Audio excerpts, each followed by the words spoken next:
Hi guys, hope everything is fantastic in your world. I hope your family and friends and yourself are all healthy. And I hope that whatever you hope for is happening.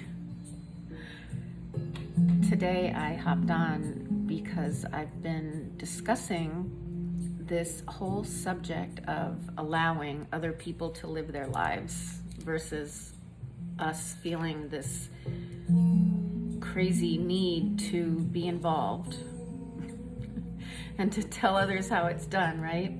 And I think that when we're in a position of authority, whether that's as a parent or an employer, sometimes there might be a place for that, but certainly as friends, it tends to cause a little bit of distance. And this human need to be right or to be the one that gets the last word in is something that is in all of us, I believe. Unless you've mastered the art of not having an ego and not having insecurities, chances are sometimes it comes up. I actually have a few friends that have mastered the art of this inner calm where the opinions of others just do not elevate or decrease their ability to not respond. And that's a beautiful place to be. And so how do we get there? How do we get to that place where when someone says something, we don't have to come on in there like a ton of bricks and say how wrong they are and then cause friction? Because it causes friction not only in ourselves and the person that we're involved in, but it's adding to this chaos in the world at large. And I think it's important that we realize that we think that because we're just us, we're not adding to whatever's going on around us at this crazy time in our lives. And by crazy, I guess I should say at this important juncture of, are we going to elevate or are we going to slide down into an abyss? And we are all wonderful humans at deducing how effed up things are and how crazy they are and how divisive they are, and then we add to the divisiveness by telling our opinions about it. And as long as there's an opinion, there's going to be divisiveness, because opinions are often not truth. They're our truth, but they're an opinion. If they were wisdom, then it wouldn't be an opinion. It would be truth. If I have an opinion that I'm in my house, I can back that up by the fact that this is truthfully a house and I am in it. But if I have an opinion that it's falling down and needs to be repaired, someone can come in and give their opinion on whether that's true or not. So the number one thing is obviously checking our ego and checking this need to be right. And what it comes down to, guys, is largely the unconscious mind. The subconscious mind and the unconscious mind, they're tongue twisters.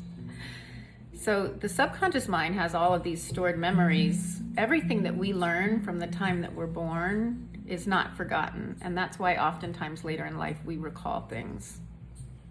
And we're very surprised by the ability to do that. The unconscious mind is running always in the background, whether we realize that or not. And we base a lot of our decisions on this unconscious mind, which is telling us what to do. So I used the example on someone the other day that could really relate to how do we get from home to work and not remember driving there, because we've done it 1,000 times. So we go into thought and our unconscious mind gets us there because our unconscious mind knows all of our patterns. And so when we feel this need to constantly be the winner of a conversation, whether it's on a Facebook feed that can get very vitriolic or talking to a friend or family member, what is it that's so hard for us to say,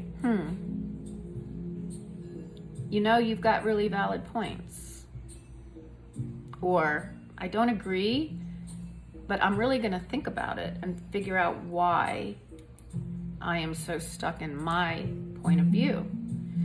So when we're flexible, like a tree, in our minds, then our egos disappear a little bit.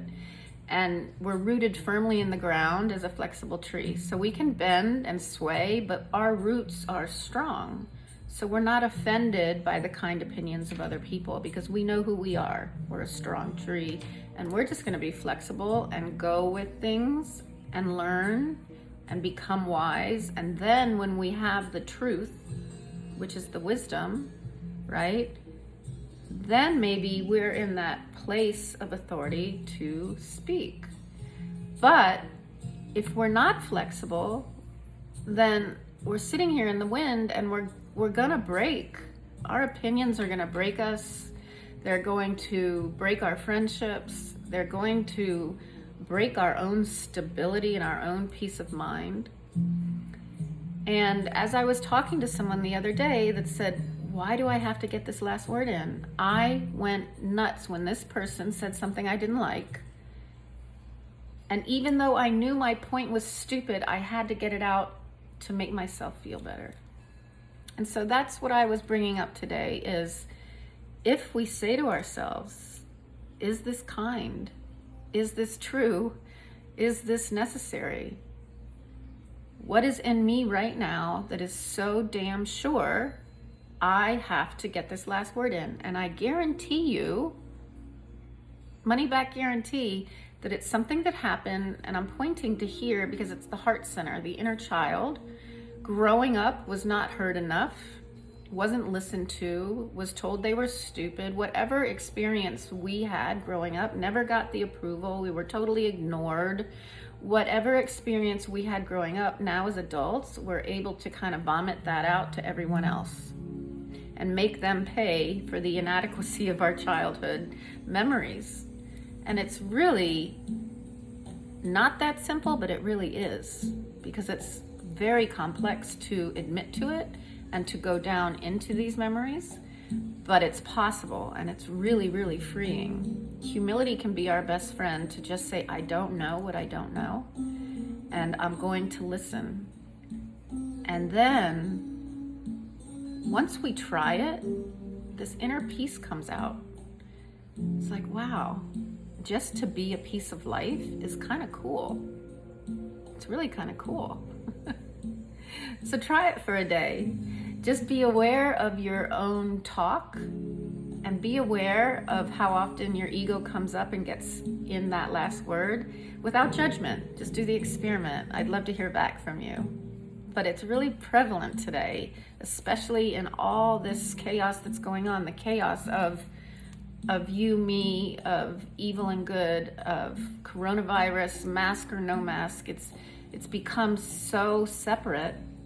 And by our nature, we want to connect. The soul part of us that never dies wants to connect, and it's getting really confused and sad over this disconnection.